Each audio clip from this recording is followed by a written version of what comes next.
เอาทักทายสวัสดีพ่อแม่พี่น้องคลิปนี้วิดีโอนี้สิพาพี่พาน้องไปเบิ่งที่ว่าเขามาบดกงใหม่อยู่ในวัดเนาะบดกงใหม่ว่าเครื่องมือเขาเฮ็ดแบบไรคือว่าเขาแก้ใหม่แก้ใหม่เนาะอยู่ในอเมริกาเขาสิเลาะแก้ใหม่เลาะคนใหม่บางเทื่อเขาก็เอาไปบดไปบดเฮ็ดเป็นปุ๋ยก็มีเนาะคลิปนี้วิดีโอนี้พาพี่พาน้องไปเบิ่งว่าสิเป็นแบบไรเนาะเด้ตัวเขาแก่เป็นหินเป็นหยังโอ้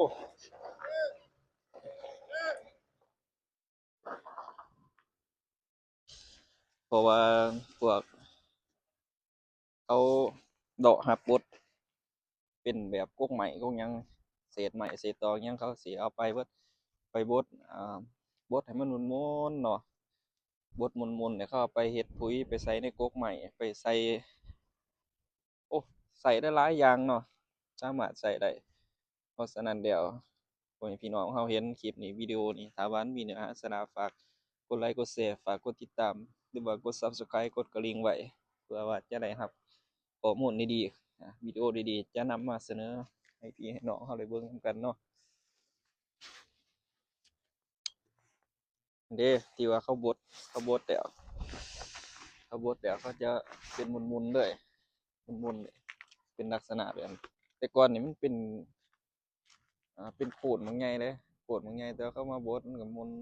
สุดท้ายเขาไปใส่เป็นปุ๋ยเป็นอิหยังไปแปลกดีเนาะเขาจะบ่ค่อยจูดเพราะว่าทางนี้เขาบ่ค่อยจะฮะเนาะอะไรเกิดเขาจะบ่ค่อยนิยมกันจูดเนาะบ่ค่อยนิยมจูดแล้วก็ส่วนนายเขาจะเอามาบดเป็นมุนๆจังซี่แหละแล้วก็ไปใส่เฮ็ดเป็นปุ๋ยนะสามารถเอาไปเฮ็ดเป็นปุ๋ยใส่ในกกใหม่ให้กกใหม่มันงามเป็นเขาเอิ้นว่ารีไซเคิลออกมาใหม่เนาะคือว่าไอเดียดีเพราะว่าอยู่ในบ้านเฮามันมีกกใหม่หลายเนาะเพราะว่าในบ้านเฮามันกกใหม่มันหลายพ่อแม่พี่น้องเอ้ยกกใหม่หลายแล้วบัดนี้มันกลัวมันจะเบิดจะเปื่อยเบิดไปมันก็ใช้เวลาหลายเนาะแต่ว่านี่มีจ้างเขามาเนาะแม่นจ้างเขาเลยราคาประมาณพันพันปลายกว่าเหรียญพ่อแม่พี่น้องพันปลายพวกนี้มันเป็นพวกเขาเลาะตลอดโลดอือยังบ่ว่าร้อนบ่หนาวว่าแต่ติดต่อหาเขาแม่นเขามาโลดพวกนี้เขาเอาไปเขาก็ไป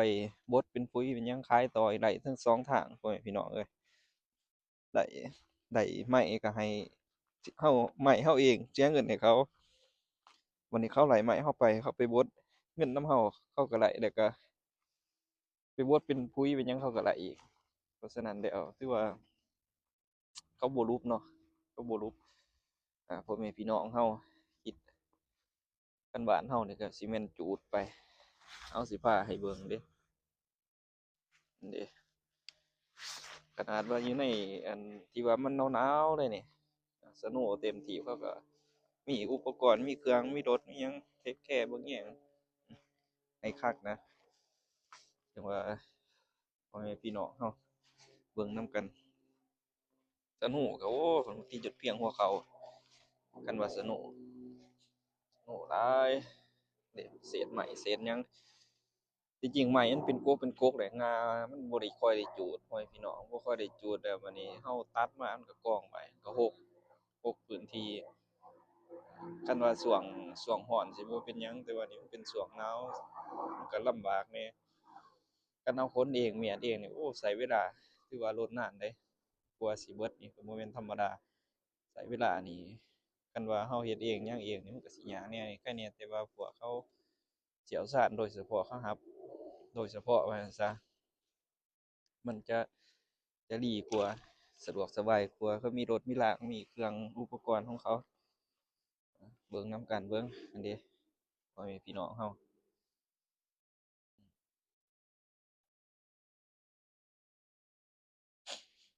อืมโอ้อืมถือว่าเป็นพวกวิชาเฉพาะของเขา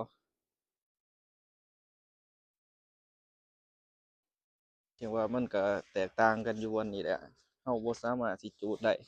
พวกใหม่หั้นนะเฮาคันคือบ้านเฮานี่มันหนาวๆสิเฮาสามารถเอามารั้งเฮ็ดเป็นฟืนอิหยังรั้งไฟได้แต่ว่านี่มันบ่สามารถสิเอาไปรั้งได้นะรั้งเฮาต้องได้เทกแคร์เบิ่งแยงบางเทื่อมันเกิดไฟไหม้ไฟลามไปไหม้เรือนไหม้ชานเขา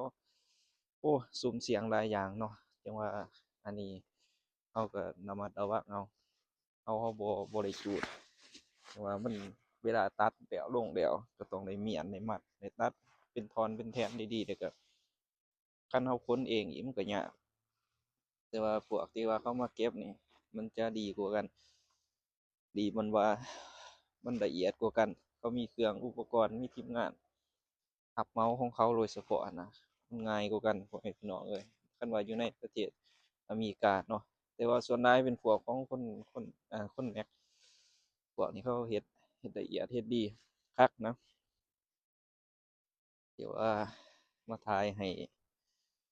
พ่อแม่พี่น้องเขาเบิ่งอันนี้แหละ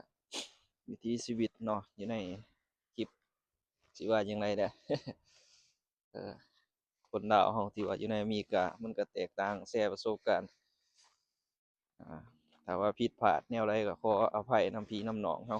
อืมเอาย่างมาเห็นสนุลงเห็นน้ำเป็นน้ำแข็งติพุ่นเอ้ยจักหนาวบ่หนาวแหละเบิ่งติเออเบิ่งนี่น้ำจนเป็นน้ำก้อนย่อยปอกๆๆๆอยู่จักหนาวบ่หนาวเนาะน้ำจนเป็นน้ำแข็งเป็นย่อยสิอยู่เป็นย่อยสิอยู่ความหนาวเลยบ่ให้เว้าเลยหนาวเย็น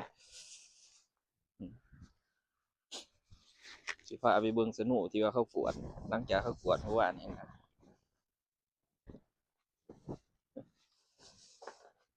สิพาไปเบิ่ง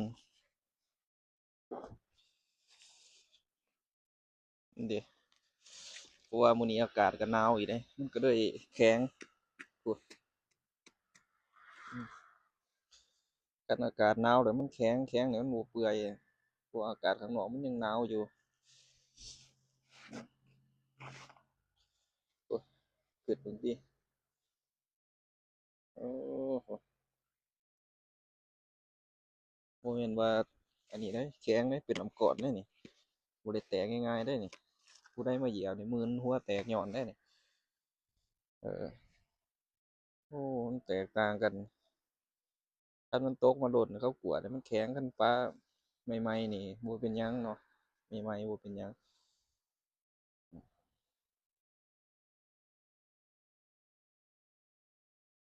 นี่เด้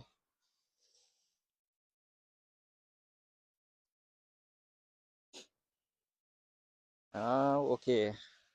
นำมาเสนอให้พี่ให้น้องให้พ่อแม่พี่น้องเราได้เบิ่งได้รับชมเด้อฝากกดไลค์กดแชร์กดติดตามให้แหน่คลิปนี้วิดีโอนี้เนาะถ้าว่ามันมีเนื้อหาสาระหรือว่ามันเป็นการแชร์ประสบการณ์ที่ดีฝากพี่ฝากน้องเรากดไลค์กดแชร์กดติดตามให้นำเบิ่งให้นำแหน่เนาะพอได้อัปเดตข้อมูลดีๆข้อมูลใหม่ๆให้พี่ให้น้องเราได้เบิ่งได้รับชมวิถีชีวิตคนลาวอยู่ใน อเมริกาเนาะประเทศสหรัฐอเมริกาอยู่ในเมืองหนาวประเทศที่บ่มีความหนาวอู้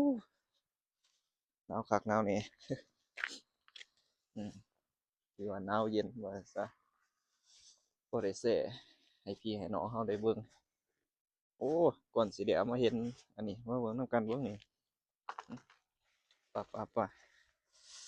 จักหนาวบ่หนาวเด้อเฮ้เบิ่งนี่โอ้น้ำจะเป็นอันนี้เบิ่งนำกันเบิ่งนี่อ่าโอเคบ๊ายบายพบกันใหม่คลิปหน้า